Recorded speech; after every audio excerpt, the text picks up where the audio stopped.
Okay, let's get started. Any questions? I see a lot of good discussion on Piazza, so good for you. But are there any questions about anything? Yeah. For the Regex, can we have loops on the start, the initial or final states, or do we have to combine them together as well? You mean for the NFA? Or are you talking about the NFA to Regex conversion process, or? Specifically 1B, like giving a DFA. For the number, the 0, 1, and 1, 0 equal number 1? Yeah. It's just a DFA. Well, think of, so for this one. Oh, part C, I think we have. Oh, okay. Yeah. Mm-hmm.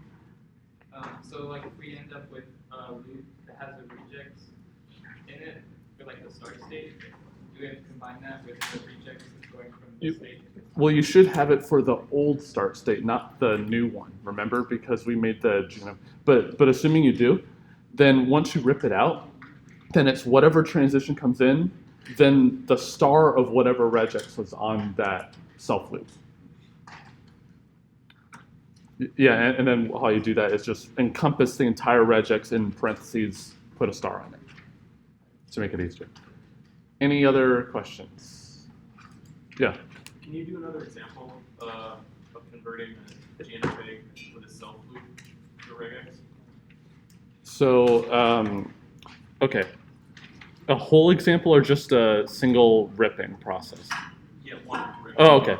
So let's say we have Q0 goes to this state Q rip that we really hate, and we go to some QF over here. And let's say that this incoming one has transition, I don't know, 0 union 1. This one, the self loop on rip is, see, I now have to make an example. 1, 2 union 0 star 0. And then the one going to QF, let's say, is epsilon union 1, 0. Just as an example. So obviously, and let's just assume there's no other transitions coming in QRIP and no other transitions leaving QRIP. So obviously, we're going to have one big transition at the end. So what will that transition be? Well, it's the thing that we get into QRIP with, and that is 0 union 1. Should I put that in parentheses? Yeah, because if I leave out parentheses and just do this and then just continue on with that, is that correct? No, because that is not allowing the possibility of 0 concatenated with the other things. So parentheses actually do matter here.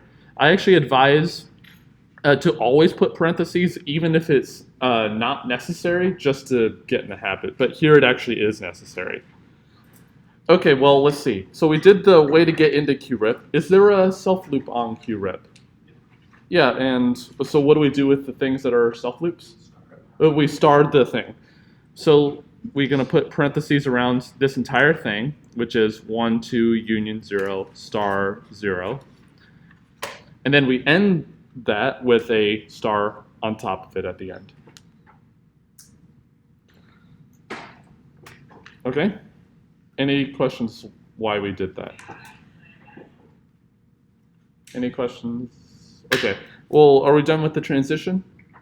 No. And so what do we have to do? Yeah, include the transition going out. So should I put parentheses on this one? Yeah, definitely on this one. So epsilon union 1, 0. And that's the transition. Does that help? Yeah, so just in general, if you have a self loop like this, then it's just the thing coming in, star the thing on the self loop, and then concatenate the thing going out. What if there was no self loop there? It wouldn't have that middle part, but actually formally, this is actually quite interesting. What is actually on the QRIP transition if there wasn't already one there? Not epsilon. The empty set. Empty set, right? So what is empty set star? Empty string, right? So if we had this, then put empty string concatenated in here, but does empty string concatenated with anything do anything? No. So in fact, we get the same result as what we would intuitively think. It's just concatenate the two parts together. So it actually all works in the formal sense too.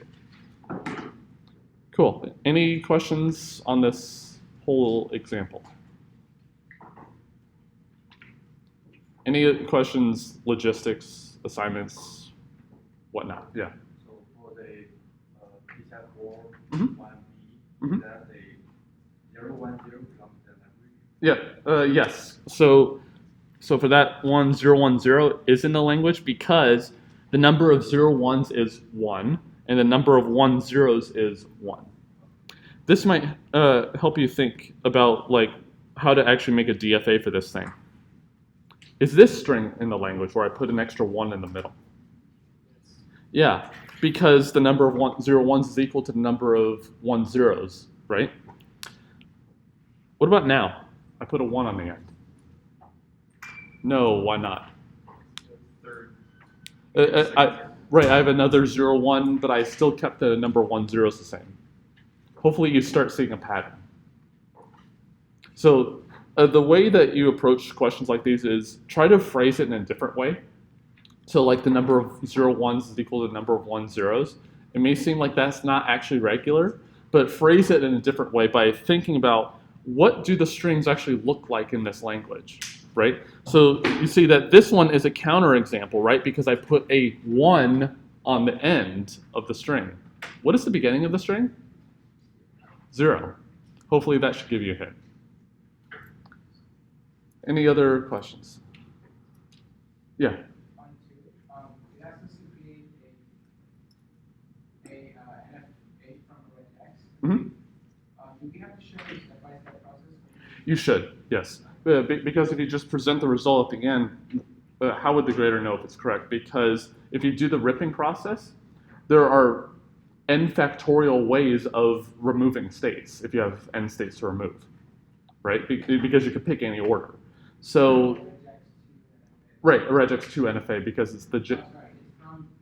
I'm thinking wrong. So for that one, you can skip a few, but like the beginning ones I would definitely put.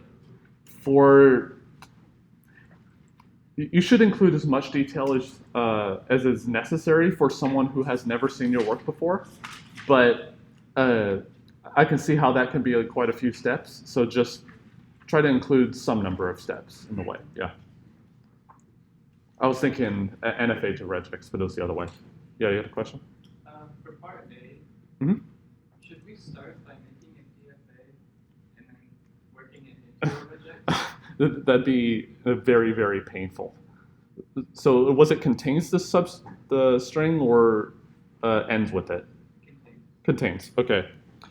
So let's think of this language instead. So hopefully this will give you a hint. So all the strings in binary strings such that W contains just a 1, right? Oh, and I want to make a regex for it. So let's say in this string W, there is a 1. Okay? Well, let's just say there is. What can appear before? Anything, right? Anything in 0, 1 star. What about after? Anything. Well, how do I write in regex language anything? Something with star, but like what is being starred? 0 or 1 star, which is 0 union 1 star. But then hopefully I see a 1. So hopefully I see a 1. And then anything afterward, which of course we know is 0, 1 union 1 star. Yeah. Also, the way we build this involves like a lot of states in the NFA. Mm-hmm. And when we convert it, and parts basically asks us to convert it to a DFA, Mm-hmm. and that has like a ridiculous amount of states as well. I don't think so. No. Because remember that for the NFA, it's going to have quite a few epsilon transitions, and those are just going to be swallowed up in the DFA because of epsilon closure. So you're computer programmers. Could you get a computer to do the NFA to DFA process? Yeah, if you write a program to do it, then should you do it by hand? No, I'd argue you should have a computer do it for you because it's just tedious work. If you use a library online, that's fine. Of course, just give a citation for it that you used it. And I know there are plenty of them, yes. Is there a shorthand for any character in the language star? For a regex, no. You have to do 0 union. But you could say sigma star 1, sigma star where, and then sigma equals 0 union 1. That's fine too. Okay. As long as you can do shorthands like this, as long as you explain what your shorthand is. But if you just use like the basic blocks that we talked about, you don't need to explain that because that's what we did. Any other questions? Okay, so what did we, what have we been talking about so far? Like last lecture or the one before? Well, pumping lemma mainly, right? And that was to show what? Some languages are in fact not regular, right? So it's actually kind of a good time right now to think about where we are so far. So we talked initially about these things called Turing machines, right? And we talked about the languages that they either decide or just recognize. So we have, if we make a hierarchy of languages, so if we talk about the languages that are decidable, let's say it encompasses this, we know that recognizable languages contain the set of decidable languages, right? Just from the definition. So recognizable is going to be out here somewhere. And of course, we found some languages that weren't recognizable. So what's an example of a recognizable but not decidable language? ATM is a perfectly valid one. So we know that there are languages in this outer circle. And what's an example of a language that's completely outside recognizable? A language is just not recognizable. How about ATM bar? Right? Because what if it was recognizable? Then we could just make a decider for ATM, but we know that is not possible. And then we talked about in some other decidable languages, I'll fill that other circle in a second, but then we transitioned to these things called DFAs, NFAs, right? And what were the languages that they recognized? Regular languages. And so what is the relationship between regular and decidable? Every regular language is decidable because we can just run the decider for a DFA, and that always takes a finite amount of time. So regular is somewhere in here. What about finite languages? Where do they fit in this diagram? Are they a subset of regular?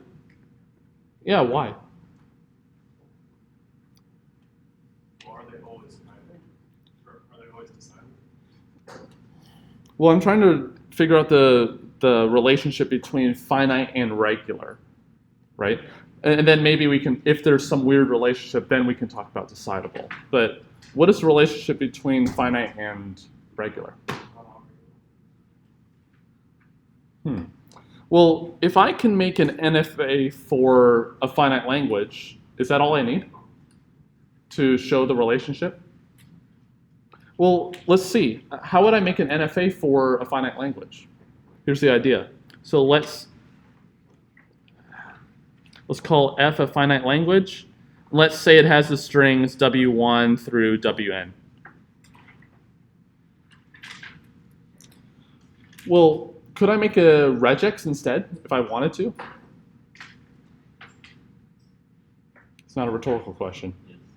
Yeah, because we showed that regexes are equivalent to NFAs, and therefore DFAs. Well, here's what we do. Well, can we build a regex for a single string and nothing else? Yeah, because I can just concatenate the characters together and just make a regex like that. Well, let's see, what do I do?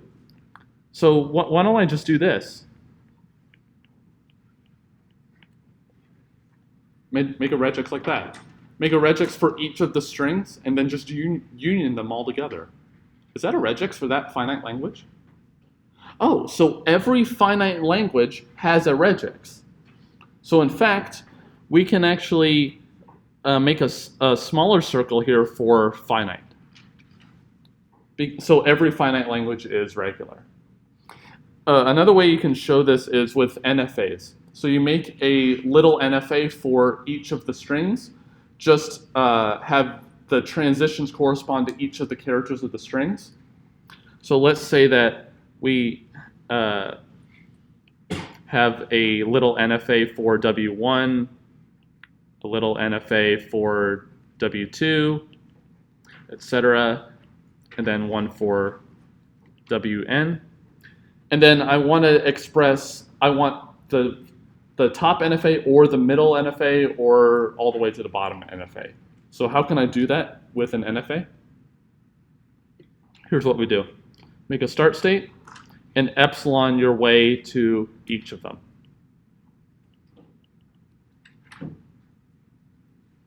Does that NFA have that same finite language?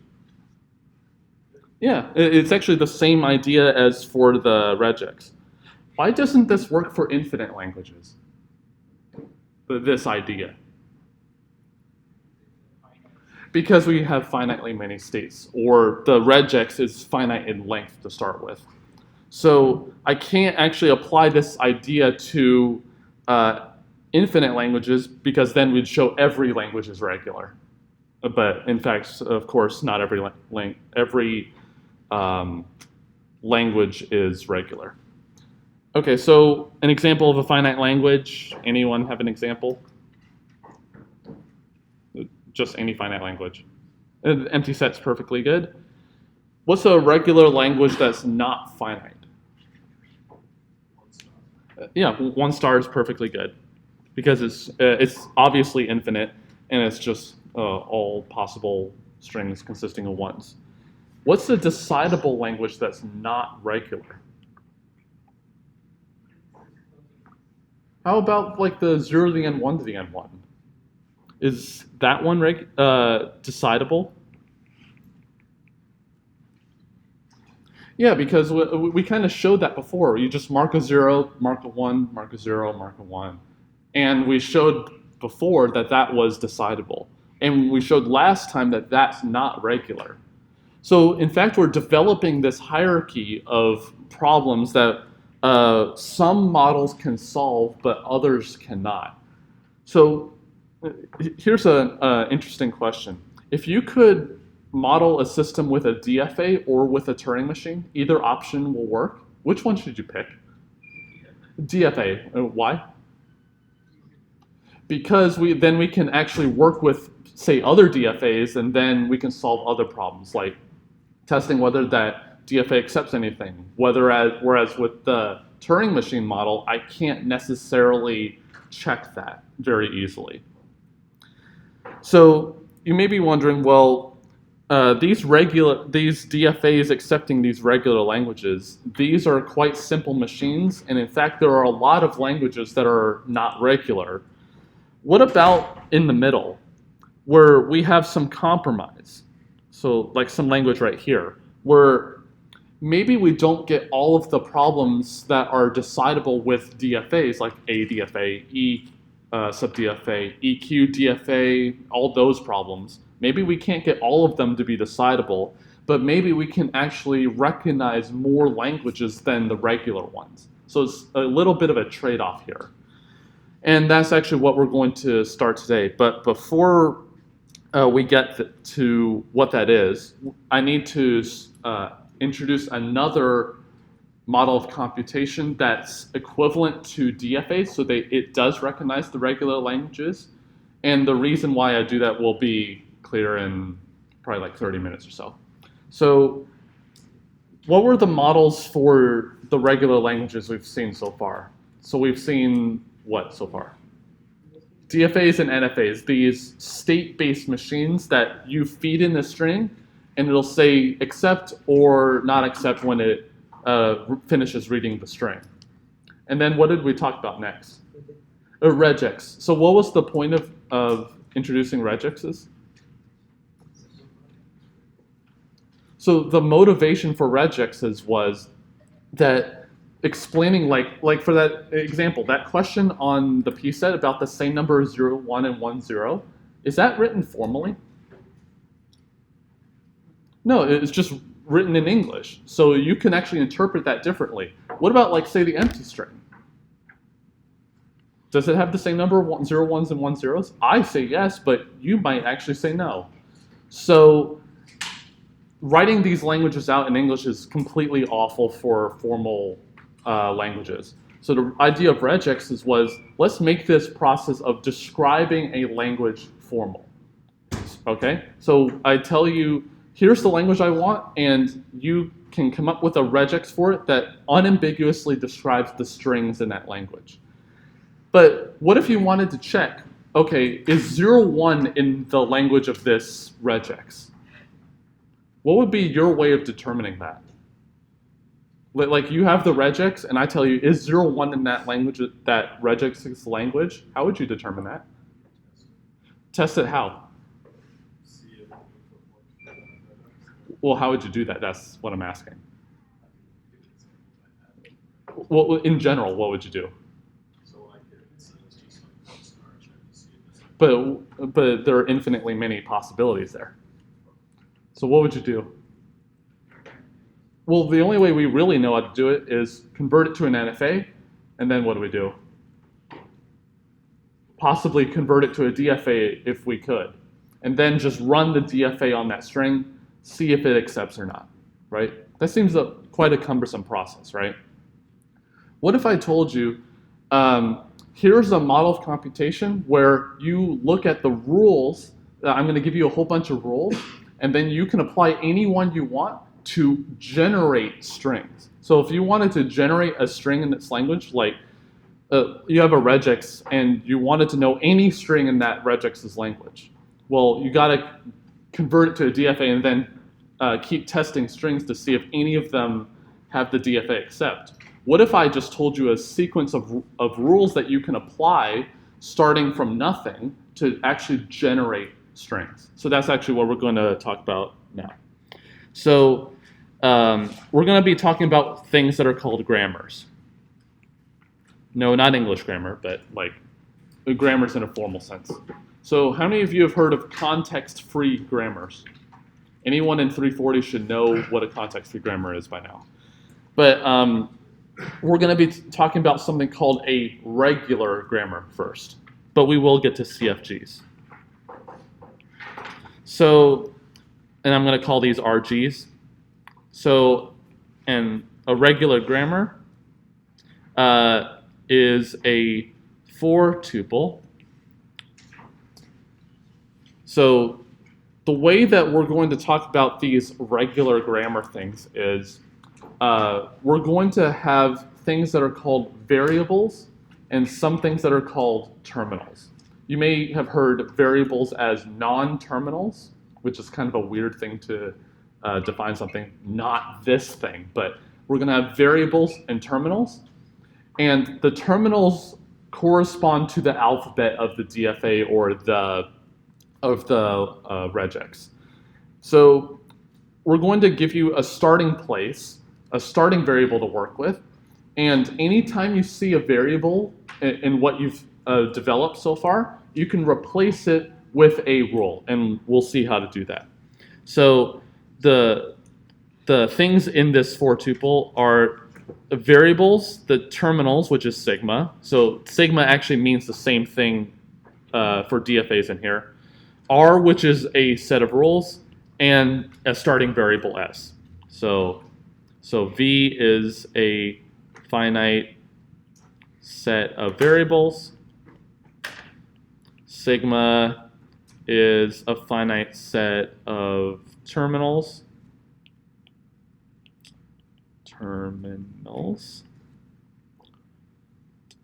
S is a member of V, is the start variable.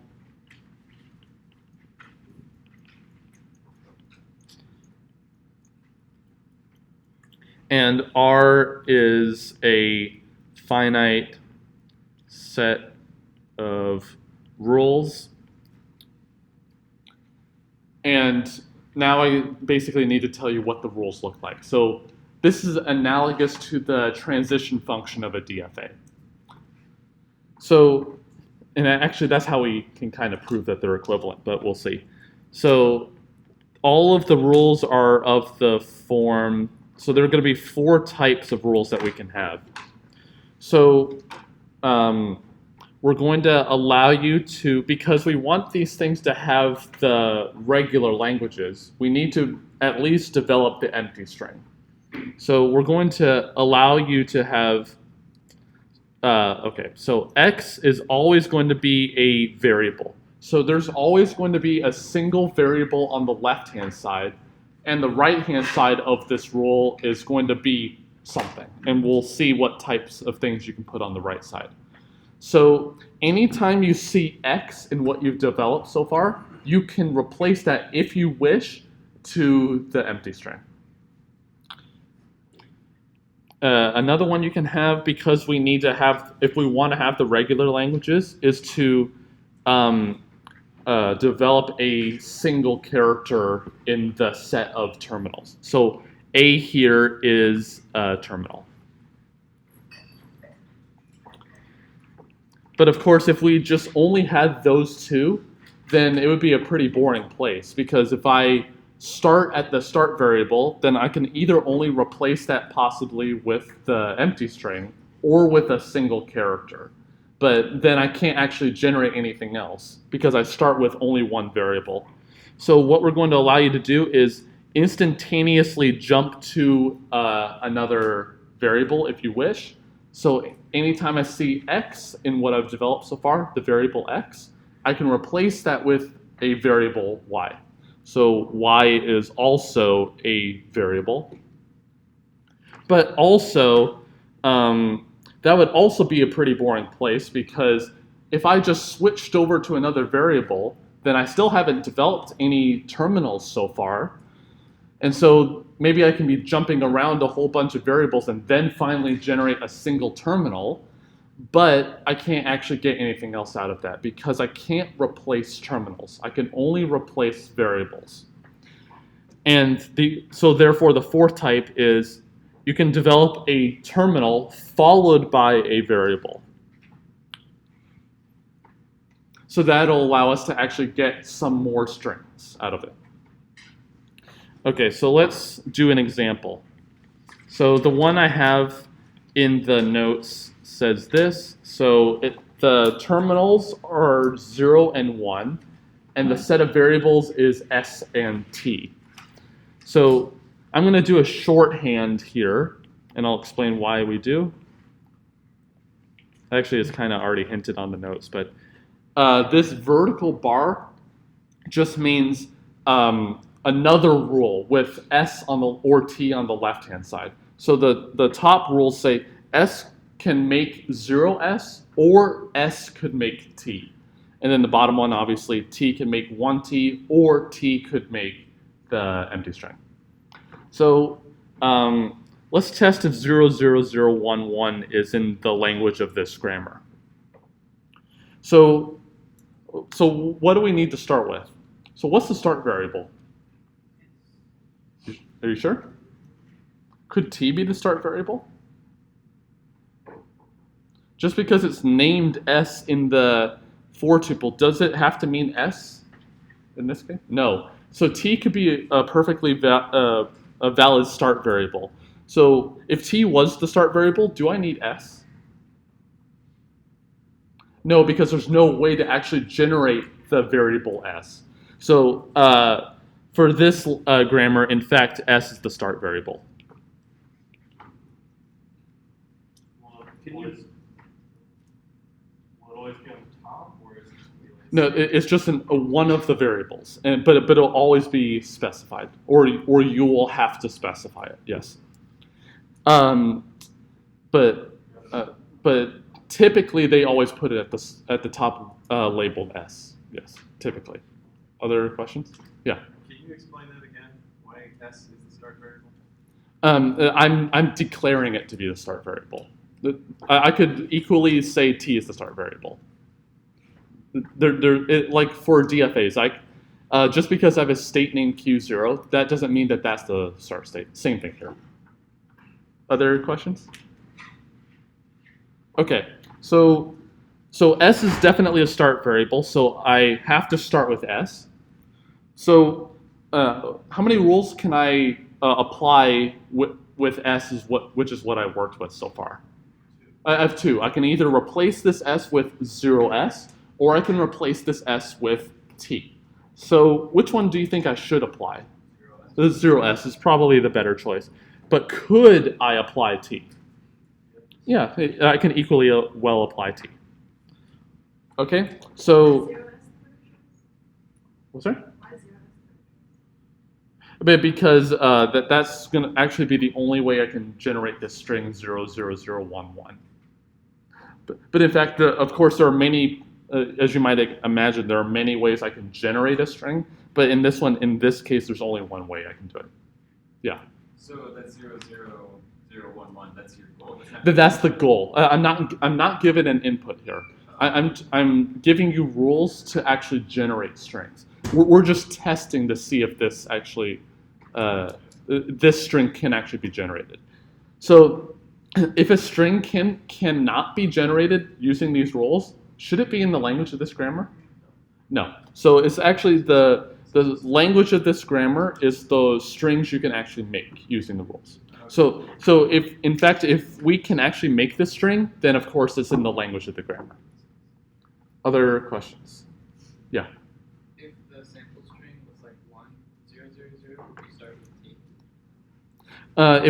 If we started with t, then there's no way to go over to s, because the right-hand sides of t don't involve s at all. So in fact, the language of t is what? If I ignore the variable s and just set t to be the start variable, what's the language?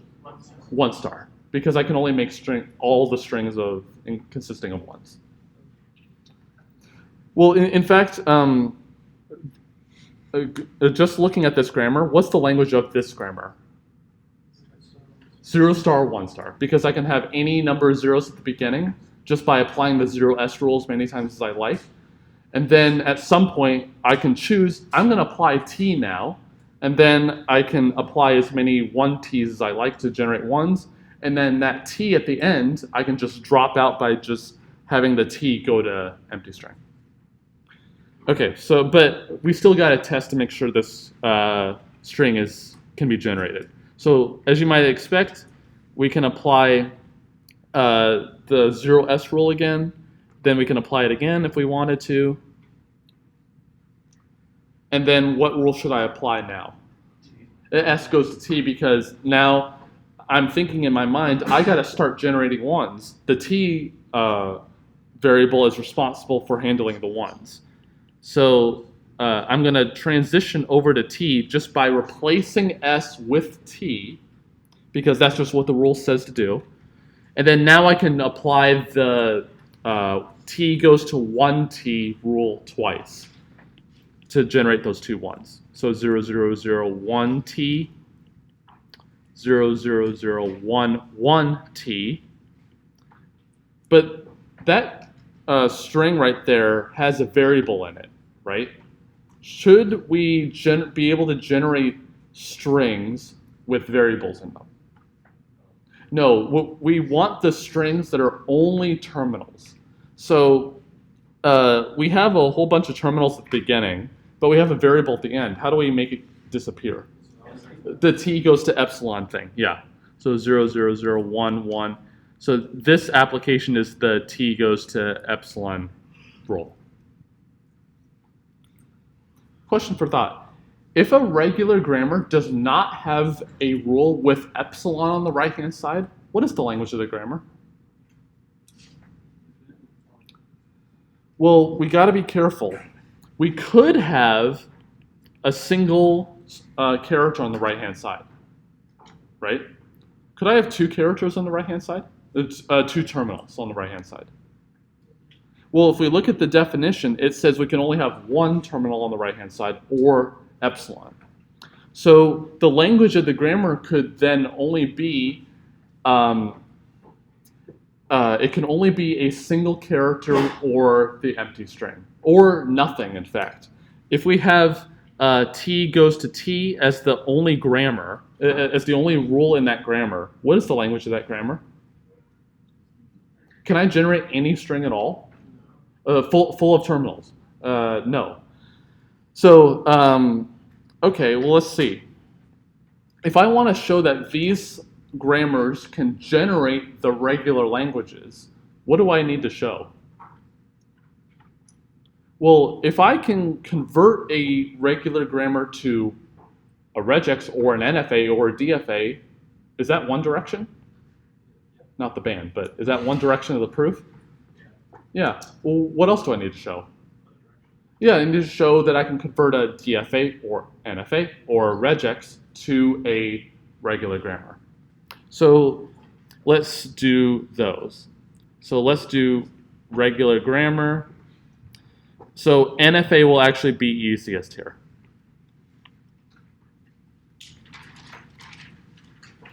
Well, let's see. Actually, both directions of this proof are almost identical. So that's actually quite nice here. But notice this. So what this is called, the sequence of applications of rules, this is called a derivation. So a derivation is just a whole bunch of applications of rules. That's all it is. Well, let's see. Look at the derivation. How many variables do I have at any given point? I see a whole bunch of times with 1, and actually this last time with 0, which is good. Is there any possibility with a regular grammar to have 2 variables at any given point? No. Why? Because look at the definition. If you have either one of these two cases you apply, well, you always start with 1. You start with the start variable at the beginning. So let's assume by induction we only have 1 variable right now. Well, the first 2 cases make that variable go away, so I'll have 0, which is at most 1, I hope. Well, then the last 2 cases is just you remove 1 variable, but you add another. So that means I'll still have only 1 variable at any given point. Think of NFA computation. So if I run a string on an NFA, do I enter more than 2 states at the same time? No. If we're simulating it with a DFA, then we need to account the possibilities. But if we think of the NFA running on a string, it makes 1 choice and only 1 choice. Do you think that's a coincidence? It actually is, but that's actually how we'll actually prove this. So let's say that let G be a regular grammar. Well, we're taking this thing that has variables and terminals and all that, and we want to convert it into a thing that has states and transitions and some final states. Well, let's see. So let's say that G is variables, terminals, rules, and start variable. What do you think should be the states of the NFA we want to build? Well, we only have at most 1 variable. So what should be the states of the NFA? Variables, right? Because we're in at most 1 state at any given point during a computation. So we're going to build an NFA. And I don't remember all the details, but we'll see. So the states are V. So all the variables are going to be states here in the NFA we build. The alphabet of the NFA is obviously just going to be the set of terminals of the grammar. So the alphabet is sigma, so that's no issue. What should be the start state of the NFA? It should be the start variable of the grammar, right? So Q0 is S, that's no issue. So let's see. So let's handle the transition function because that is a bit easier.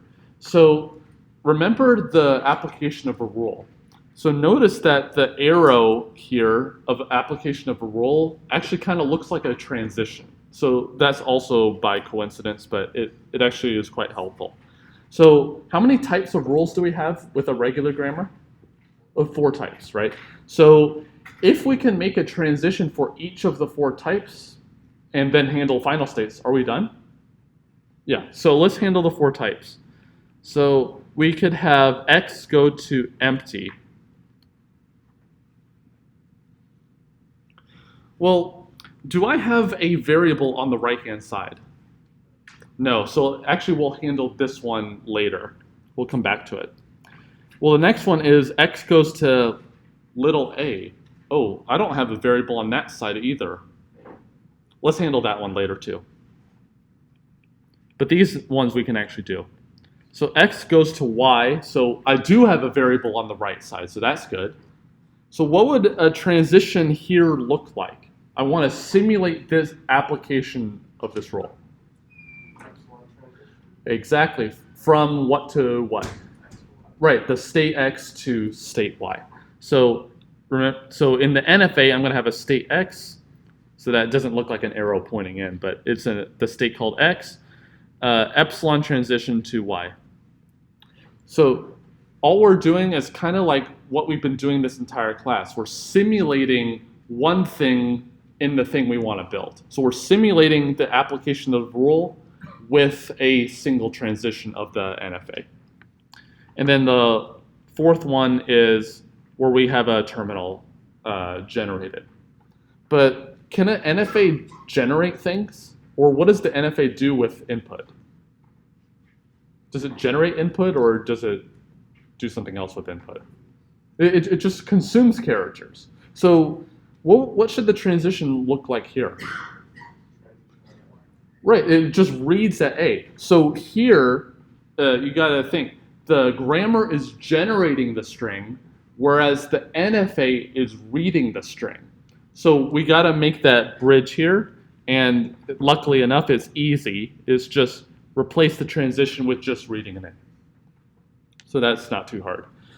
But we still have to come back to these 2 pesky rules at the top, right? And I don't have a variable on the right-hand side. Well, think about the regular grammar. I'm doing a whole bunch of applications of rules, and then I apply one of the last 2. What happened to that one variable? It went away, right? Well, should I be in any one of these states, the V states, the variable states? No, because there's no variable on the right-hand side. But does that mean I can't go to another state? Well, let's see. If the grammar generated a string, should the NFA accept it? Yeah, because that's how the regular grammar is defined. The things in its language are the ones it can actually generate. If it can actually generate a string, which means I applied one of those 2 rules, the NFA should accept. So that must mean this X state, no matter where it is, must go to some accept state and then stop there and have no transitions out. But I can't guarantee that if I went to some variable state that it doesn't have another transition out going somewhere. So in fact, what should we do? What we should do is make a new final state and then just immediately go there. and have this new final state have no transitions going out. So what we're going to have is, instead of just V, we're going to include a new final state QF. So we're going to have X, in the first case, as you might expect, epsilon transition to this final state QF. And I should say QF is not in V. It's not a variable. And then we have, in this other one, reads an A and goes to QF as well. So the grammar is generating strings. If I ever get to one of the first two types of rules, then that must mean I'm done generating the string, which means I need to stop and say yes for the NFA. And the only way we know how to do that is go directly to a final state. And what is the set of final states then of the NFA going to be? Well, the only place I want to stop is when we've actually generated a string with the regular grammar, which means I applied one of the first two rules, which means I went to what state? The QF. So in fact, that should be the only final state. Okay, so let's actually convert this grammar above to a NFA. Copy, paste. Oh, I love notability. Saves my life. All right, so I copied down our little regular grammar from before. So we're going to make an NFA here. So how many states am I going to have? 2 for the variables, and 1 for that QF state as well, yes. So we're going to have S, T, and then the only final state, which is QF over there. What was the start variable from before that I set to be the start variable? S. So we're going to make S the start variable here. And what it seems like now is the only thing we need to handle are the transitions. So how do I handle the S to 0S rule? A transition from S to itself, the self loop on 0. So I have a transition like that. S to, so we handled that one. What about S to T? Epsilon transition from S to T. Right, it's just applying the general idea directly to this example. So that's good. Let's do the T to 1 T1. Well, that looks like a self loop on T with a 1 on it. Same idea. What about the T to epsilon rule? Go into QF, exactly.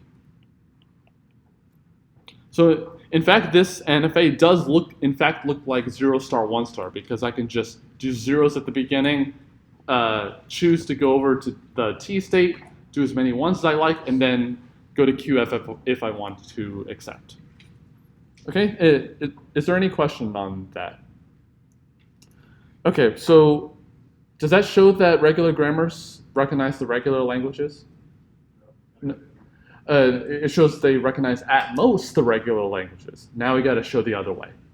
So we got to be able to convert an NFA directly to a regular grammar. And lucky for you, this one is almost identical. So think of the NFA. So we have these 5 pieces, states, transition function, all that stuff. And then we want to build the regular grammar. Okay? Well, what should the variables of the grammar we're making be? It's almost the same construction, but in reverse order. It'll in fact be the states of the NFA. So that's easy enough. What should the start variable be of the grammar? It should be the start state of the NFA, which we know here is Q0. And so let's see. Well, what types of transitions can we have? Well, we can have x goes to y on epsilon, or we can in fact have a single character transition like this.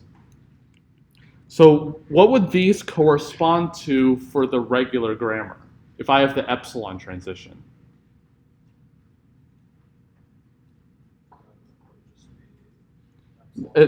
No, I'm making a rule for the grammar. X goes to y, yes, exactly. And then what about the second one? So the other one is actually quite simple, it is.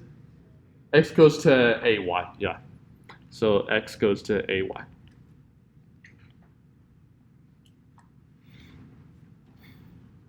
What about the final states? Well, in fact, just look at the grammar we made so far. Does the grammar actually generate anything full of terminals? No, because there's always a variable on the right-hand side. How does the NFA know when to say yes on a string? It entered a final state. So if I have a variable so far and I want to generate a string right now, should I just make that variable disappear?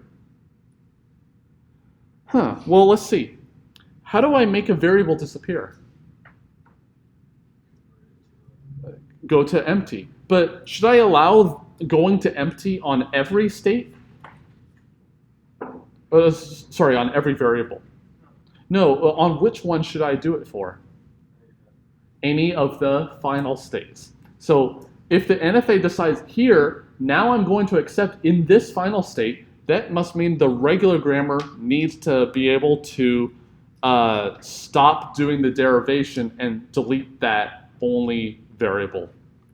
Okay, so for all QF in F, so here there may be more than one final state, but that's okay. So we're going to add a rule, QF goes to empty.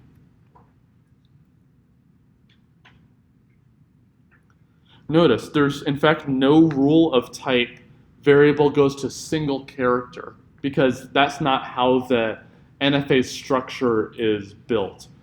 So it's only based off these transitions and which only allow those two types, and the way we need to accept with the NFA means we need to stop in one of the final states. So I'm not assuming anything about the structure of the NFA, I'm just building a regular grammar based off what the NFA looks like. Okay, well, let's actually just do this NFA in reverse. So copy this one down. So hopefully we get the idea of how it works. Okay, so what variables am I going to have with this? Actually, I'm going to rename the states so that we just don't copy the grammar from above. I'm just going to call it Q0, Q1, and Q2. Just so we don't mix them up. Okay, well, what variables am I going to have with the grammar?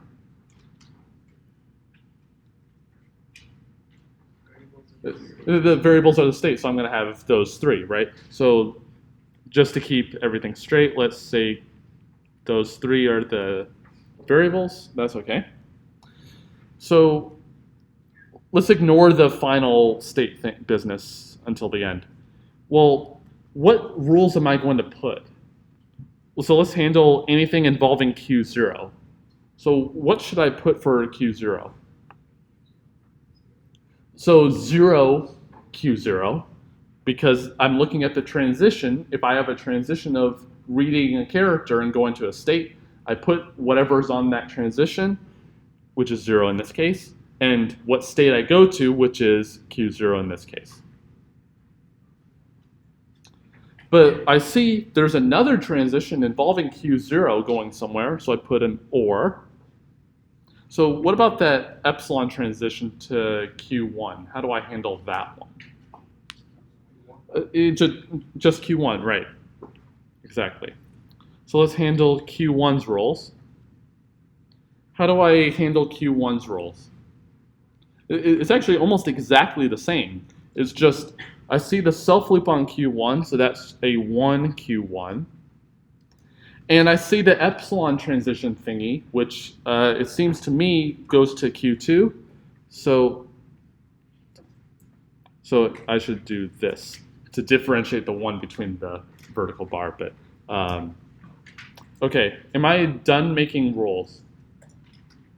No, what else should I do? Q2, and what is a rule for Q2? Epsilon, and how do you know that? It's a final state. What if instead I made Q0 a final state? What would I do to this grammar? For which state? Q0, and so I'm going to add another rule for Q0, which is epsilon. Good. Right? So it's just application of the construction here. So I'm just going to look at every transition, and I'm going to make one of these two rule types, either a single character to another state, or just one of the epsilon transitions go into another state, or the variable going to empty if it happens to be a final state too. So the computation of the NFA corresponds to a derivation of the regular grammar and vice versa. So in fact, they do describe the regular languages. So what we can conclude from this is regular grammars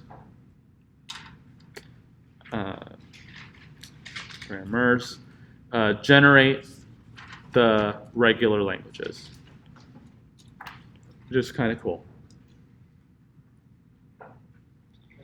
Yeah. If we had a transition from Q0 to Q1, it was like a 1. Mm-hmm. Instead of epsilon or in addition?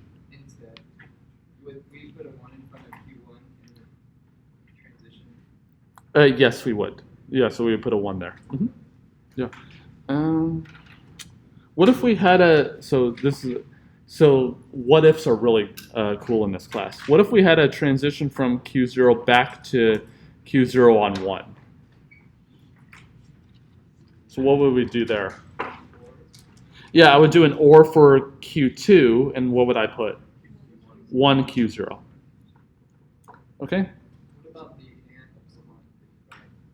So that's just if I happen to have, so good question. So if I have epsilon or 1 on the transition, so it's like 0, 1, or I can just have epsilon or 1. So it's really 2 transitions. So how would I handle that one? I would actually make 2 rules. I would make one for the epsilon transition and one for the 1 transition. So we handled the 1 transition right here, so that's fine. What about the epsilon transition? Just Q1. So I would just make an OR Q1 on that. So it's just a direct translation of the transition to a rule. So every transition corresponds to 1 rule. So hopefully this one should be relatively straightforward. Any other questions on it? Yeah. Why in this proof we didn't have to use a variable terminal rule to show? Because if you had, so note for the NFA, you must have a transition going to some state, right? If you're going to apply a transition, you have to go to a different state, correct?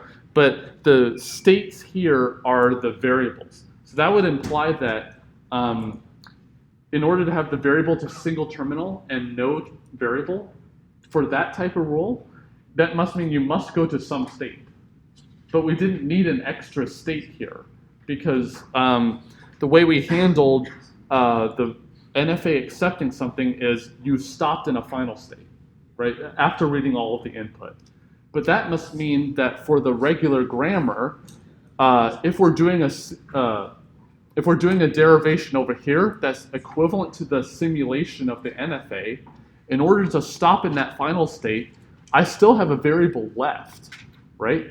So that must mean I need to have that variable disappear. But I can't generate something else because that must mean the NFA must have took a different transition. So that's why we didn't actually need that 1 rule type. But for the other one, you may actually need it. Any other questions? Yeah. So if they're able to actually simulate each other, how is one more computationally powerful or different? They're not. They're computationally equivalent. Oh, okay. I thought. Regular grammars. We're going to talk about a generalization which is more powerful. Oh, okay. So the whole reason for this is to, well, we're going to take a break in a second, but think about the rule types way over here. Well, why do I restrict you to just one or two things on the right-hand side?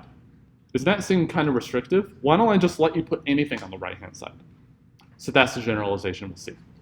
But any other questions before we take a break? Cool, let's take a break.